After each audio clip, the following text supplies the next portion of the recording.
In the name of Allah, the Beneficent, the Merciful. Assalamu alaikum. My name's Professor Muhammad Masood. Welcome to our channel, Easy English with Professor Muhammad Masood.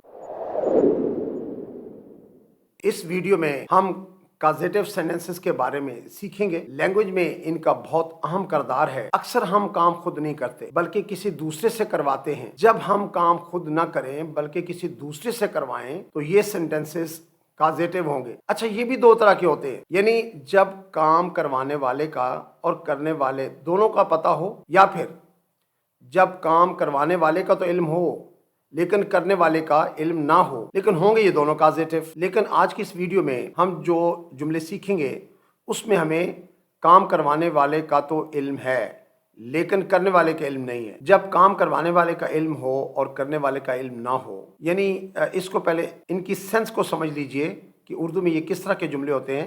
मसलन इनमें जिस शख्स ने काम करवाना होता है उसका तो हमें पता होता है, लेकिन वो किससे करवाता है यानी करने वाले का इल्म नहीं होता। मसलन मैं किसी को कहता हूँ कि भाई चाय बनवाओ, तो मैंने तो वो जो बंदा सामने मौजूद है उसको कहो कि आपने चाय बनवानी है, आपने खुद नहीं बनानी। या मैं किसी को कहता हूँ कि आप खाना बनवाओ, तो इसका मतलब है कि खाना उसने काज बनना है, उसने खुद नहीं बनाना बल्कि वो किसी और से बनवाएगा, और जिससे बनवाना उसका हमें इल्म नहीं है। तो इस तरह के जो जुमले होते हैं इनको हम फर्स्ट पार्ट में डिस्कस करेंगे और इनको सीखेंगे। अच्छा, अब आपको इस बात का इल्म हो गया होगा कि ये किस तरह के जुमले होते हैं। मैं इसकी एक दो मिसालें और दे दूं बात ताकि क्लियर हो जाए। मसलन मैं कहता हूं जी मैं कपड़े इस्त्री करवाता हूं, इसका मतलब ये हुआ कि कपड़े तो मैं इस्त्री करवाऊंगा लेकिन मैं बाजी से करवाऊंगा, अम्मी से करवाऊंगा, किसी मुलाजिम से करवाऊंगा, इसका जिक्र नहीं है। यानी ये जो फर्स्ट पार्ट में है, हमें काम करवाने वाले का इल्म होता है लेकिन काम करने वाले का इल्म नहीं होता। आइए अब हम इसकी स्ट्रक्चर को देखते हैं। अच्छा, कोई भी जब इंग्लिश में सेंटेंस लिखा जाता है तो सबसे पहले उसमें सब्जेक्ट आता है। अब सब्जेक्ट क्या होता है? यानी फाइल, काम करने वाला या जिसने काम करवाना है, ठीक है ना। यहाँ पर सब्जेक्ट जो है यहाँ पर आएगा, और इसके बाद कॉजेटिव के लिए टू वर्ब्स हम लगाते हैं, या तो गेट या हैव, यानी दोनों में से हम कोई भी यूज कर सकते हैं। गेट या हैव के बाद समथिंग। समथिंग से मुराद ये है कि वो काम जो मैंने करवाना है वो काम जो है ना वो समथिंग है, और समथिंग के बाद हमेशा वर्ब की थर्ड फॉर्म यूज होगी, यानी फाइल पहले इस्तेमाल करेंगे जो शख्स काम करवाएगा, उसके बाद कॉजेटिव वर्ब्स, ये दो हैं गेट और हैव। उसके बाद फिर जो काम हमने करवाना होता है उसको हम समथिंग कहते हैं, और उसके बाद का इस टाइप के अंदर समथिंग के बाद हमेशा वर्ब की थर्ड फॉर्म आएगी। अच्छा, यहाँ पर एक और बात भी है, चाहे सेंटेंस इंपेरेटिव हो। इंपेरेटिव सेंटेंस वो होता है जो अक्सर हम लोग अपने सामने वाले बंदे से बात करते हैं, उसमें चूंकि आदमी सामने मौजूद होता है तो हम उसके लिए सब्जेक्ट यू इस्तेमाल नहीं करते, डायरेक्ट वर्ब की फर्स्ट फॉर्म से जुमला स्टार्ट करते हैं। मसलन मैं किसी को ये कहता हूँ कि चाय बनवाओ, तो मैं कहता हूँ जी गेट टी मेड। अब यहाँ पर टी समथिंग है और मेड वर्ब की थर्ड फॉर्म है, या मैं गेट की जगह कहता हूँ हैव टी मेड। अच्छा, both are same, this is your choice. ये आपका चॉइस है कि आप गेट यूज कर रहे हैं या हैव यूज कर रहे हैं। उसके बाद जैसे मैं कहता हूँ जी कपड़े इस्त्री करवाओ, गेट द क्लोथ्स आयरन्ड या हैव द क्लोथ्स आयरन्ड। और ये आखिरी बात एक और नोट कर लीजिए कि अगर आपने टेंस चेंज करना है तो हम जुमले की स्ट्रक्चर को यानी बनावट को डिस्टर्ब नहीं करते। तमाम टेंसेस के अंदर, नेगेटिव के अंदर, क्वेश्चन के अंदर इसको इस्तेमाल किया जा सकता है।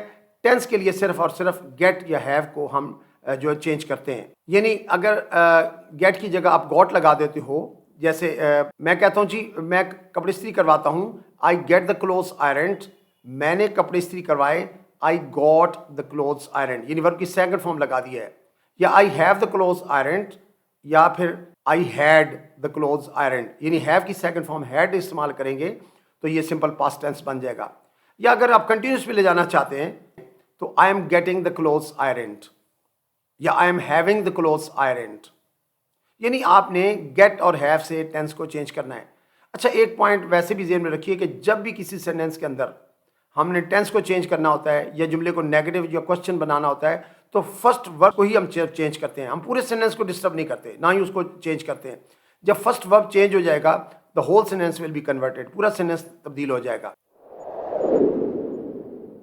आइए अब हम इसकी कुछ मिसालें देखते हैं। जैसा कि मैंने आपको पहले बता दिया है कि अक्सर हम इम्पेरेटिव सेंटेंस का यूज़ करते हैं, इसमें सब्जेक्ट यू होता है जो कि ना हम बोलते हैं ना हम लिखते हैं। जैसे चाय बनवाओ, get tea made, get tea made. या अगर आप चाहें तो आप ये भी कह सकते हैं हैव टी मेड। कमरा साफ करवाओ, get the room cleaned, get the room cleaned. या यूं बोल लीजिए हैव द रूम क्लीन्ड। बाल कटवाओ, get your hair trimmed, get your hair trimmed, have your hair trimmed. गाड़ी भी धुलवाओ, get the car washed, get the car washed. या फिर have the car washed. Bill जमा करवाओ, get the bill paid, get the bill paid, have the bill paid. अच्छा, अब हम टेंसेस के हिसाब से कुछ जुमले देखेंगे। मैं खाना बनवाता हूं, आई गेट फूड मेड। या आई सब्जेक्ट है और गेट वर्ब की फर्स्ट फॉर्म है। आई गेट फूड मेड, मैं खाना बनवाता हूं। अगर इसको नेगेटिव करना होगा तो I don't get food made, मैं खाना नहीं बनवाता। ये do I get food made, क्या मैं खाना बनवाता हूं। Next is simple past tense, मैंने खाना बनवाया, आई गॉट फूड मेड। या आप ये भी कह सकते हैं आई हैड फूड मेड। अब अगर नेगेटिव करना है, I didn't get food made, क्योंकि डिड के बाद हमेशा वर्ब की फर्स्ट फॉर्म आती है और फूड यहां समथिंग है। या did I get food made, या did I have food made. अब सिंपल फ्यूचर में मैं खाना बनवाऊंगा, I will get food made. क्योंकि सिंपल फ्यूचर में विल या शैल मौजूद होता है। नॉर्मली हम आई और वी के साथ शैल यूज करते हैं, बाकी सब के साथ विल, लेकिन कंट्रैक्शन के अंदर स्पोकन में हम तमाम के साथ कोई भी सब्जेक्ट हो विल ही इस्तेमाल कर लेते हैं। मैं खाना बनवाऊंगा, I will get food made. I won't यानी विल नॉट की short form, I won't get food made. या will I get food made, या will I have food made. हम ईद पर नए कपड़े सिलवाते हैं, we get new clothes stitched on Eid. या we have new clothes stitched on Eid. वो घर की सफाई करवाता है, he gets the house cleaned. वो घर की सफाई करवाता है, he has the house cleaned. अच्छा, अगर हमने कंटिन्यूस टेंस में इन सेंटेंसेस को लेके जाना है तो ले जा सकते हैं, सिर्फ गेट से ही कंटिन्यूस भी बनेगा। जैसे मैं खाना बनवा रहा हूं, I am getting food made. मैं खाना बनवा रहा था, I was getting food made. मैं खाना बनवा रहा हूँगा, I will be getting food made. या मैं कहता हूँ जी मैं खाना बनवा चुका हूँ, I have got food made. आइए अब हम नेगेटिव सेंटेंसेस देखते हैं। मैं कपड़े इस्त्री नहीं करवाता हूँ, I do not get the clothes ironed. I don't get the clothes ironed. उसने गाड़ी नहीं धुलवाई, he did not get the car washed. या he didn't get the car washed. वो बाल नहीं कटवाएगा, he won't get hair trimmed. He won't get hair trimmed. मैं चाय नहीं बनवाऊंगा, I won't get tea made. I won't get tea made. अच्छा, अगर कंटिन्यूस कोई भी सेंटेंस हो तो उसमें चूंकि इज एम आर प्रेजेंट में मौजूद होता है, फास के लिए वाज या वर मौजूद होता है। अगर हम इज एम आर के बाद नॉट लगा दें या वाज वर के बाद नॉट लगा दें, सेंटेंस बन जाता है। मसलन मैं कपड़े इस्त्री नहीं करवा रहा हूं, I am not getting the clothes ironed. या I was not getting the clothes ironed. या I won't be getting the clothes ironed.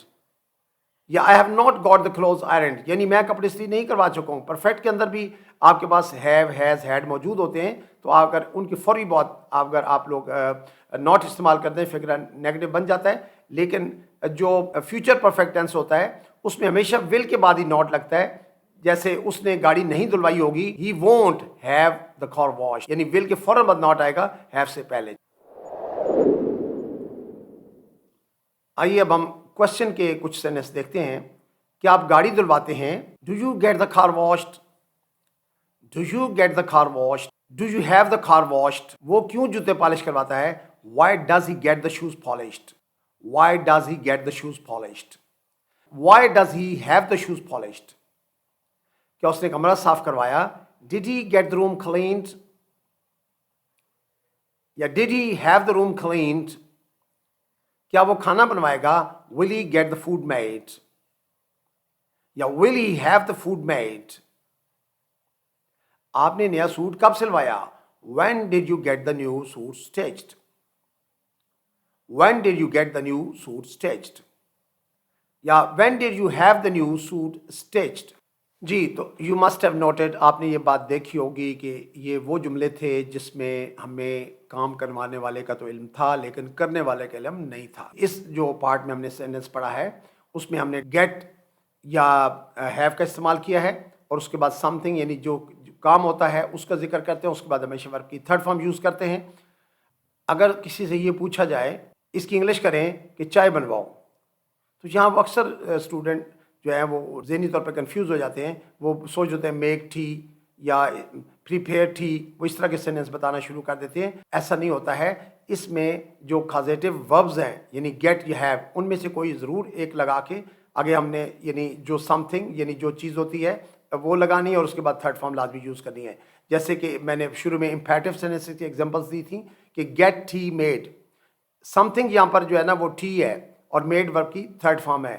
یا گیٹ دا روم کلینڈ, اس کا مطلب کہ you get the room cleaned, لیکن یو نارملی ہم نہ بولتے ہیں نہ لکھتے ہیں, آدمی سامنے موجود ہوتا ہے. امپیریٹو سینٹنسز جو ہوتے ہیں وہ سامنے والے بندے سے بات چیت ہو رہی ہوتی ہے, اس لیے ان کا جو استعمال ہے بہت سمپل ہے, لیکن وہ ہمیشہ ورب کی فرسٹ فارم سے سٹارٹ ہوں گے. اچھا, اب نیکسٹ ویڈیو کے اندر انشاءاللہ ہم لوگ دونوں یعنی اگر کام کروانے والے کا علم ہو اور کرنے والے اس کا بھی علم ہو, ذکر ہو یعنی جملے کے اندر, تو جو کازیٹو پارٹ 2 کی ویڈیو ہے اس کے اندر یہ ہم سب کچھ سیکھیں گے. آئی ہوپ کہ you must have got cleared, آپ کا مائنڈ کلیئر ہو گیا ہوگا. اور اگر کوئی کنفیوژن رہ جائے گی تو آپ اگر سیکنڈ پارٹ دیکھیں گے تو آپ کا مائنڈ بالکل کلیئر ہو جائے گا اور آپ کو اس کی بہت بہتر طور پر سمجھ آ جائے گی, اور آپ اچھی انگلش لکھ بھی سکیں گے, بول سکیں گے, یعنی آپ کی فلوئنسی آپ کی انگلش میں آ جائے گی. Thank you very much. See you in the next video. Wish you best of luck. Take care. Goodbye for now.